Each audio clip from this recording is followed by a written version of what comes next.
L'administration d'oxygène à une victime qui présente une détresse circulatoire, notamment suite à une hémorragie, est-elle utile si la saturation est dans les valeurs indiquées dans les recommandations? Et pourquoi?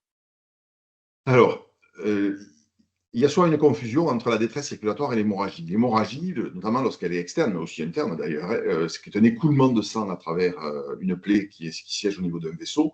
Cet écoulement de sang peut se faire à l'extérieur par une plaie, c'est l'hémorragie externe, peut se faire à l'intérieur de l'organisme, c'est ce qu'on appellera une hémorragie interne, ou peut se faire à l'intérieur de l'organisme et s'extérioriser par des orifices naturels, ce qu'on appelle l'hémorragie extériorisée.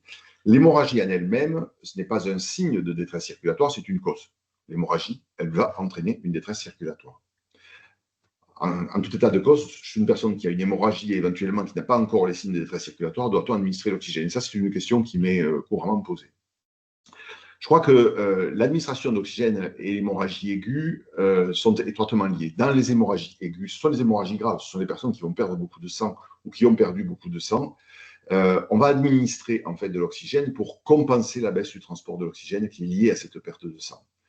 Lorsque vous avez une hémorragie, le volume de sang circulant va diminuer, donc le nombre de globules rouges qui sont disponibles pour transporter de l'oxygène diminue, et la fraction d'oxygène va augmenter la fraction dissoute d'oxygène dans le plasma lorsque vous administrez de l'oxygène. Donc, je n'ai pas suffisamment de globules rouges pour transporter de l'oxygène, mais si j'administre de l'oxygène, eh bien, cet oxygène va se dissoudre dans le sang et c'est l'oxygène dissous qui va se transporter jusqu'au plasma sous forme dissoute. Vous utilisez une autre façon, si vous voulez, de transport de l'oxygène par le plasma qui n'est pas la principale habituellement. Donc, c'est pour ça que dans la détresse circulatoire et bien sûr dans l'hémorragie, on va administrer de l'oxygène.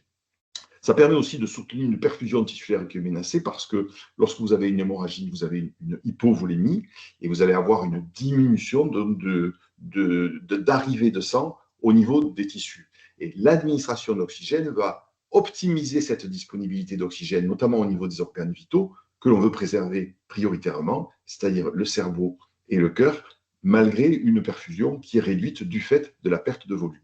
Et cela permettra bien sûr de prévenir ou de limiter les conséquences de l'hypoxie sur ces organes, particulièrement au niveau du cerveau, avec par exemple des troubles de la conscience par une ischémie cérébrale ou des altérations myocardiques par une ischémie myocardique. Une victime qui est hémorragique, elle peut présenter une altération de la conscience ou une souffrance myocardique par un défaut d'oxygénation, parce qu'il n'y a pas suffisamment de sang qui oxygène le cœur ou qui oxygène le cerveau.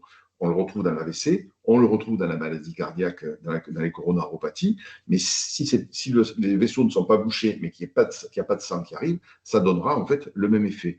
Donc l'administration d'oxygène, elle contribue bien sûr à prévenir ces complications secondaires en apportant bien sûr un surplus d'oxygène disponible. Donc, chez une victime qui présente une hémorragie et une détresse circulatoire, il faut administrer de l'oxygène. Chez une victime qui présente une hémorragie, même si les sites de détresse circulatoire ne sont pas encore installés et que le saignement est important, l'hémorragie est aiguë et grave, bien sûr aussi qu'on va prévenir cette diminution d'oxygène au niveau des tissus et on va administrer de l'oxygène en complément.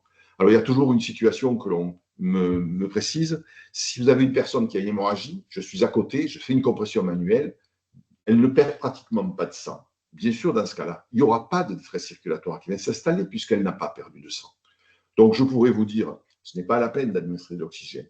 Mais je vais vous dire que même si vous administrez de l'oxygène, de toute façon, ça n'aura pas d'effet délétère. Vous l'administrez chez une victime qui, de toute façon, a une cause qui peut conduire à une détresse circulatoire. Donc, je crois qu'il ne faut pas trop se torturer l'esprit avec cela. En cas de doute, administrer de l'oxygène malgré tout, en utilisant les techniques qu'on vous a données. Et chez une personne, même si elle n'a pas de signe de détresse circulatoire, vous pourrez mesurer la SPO2.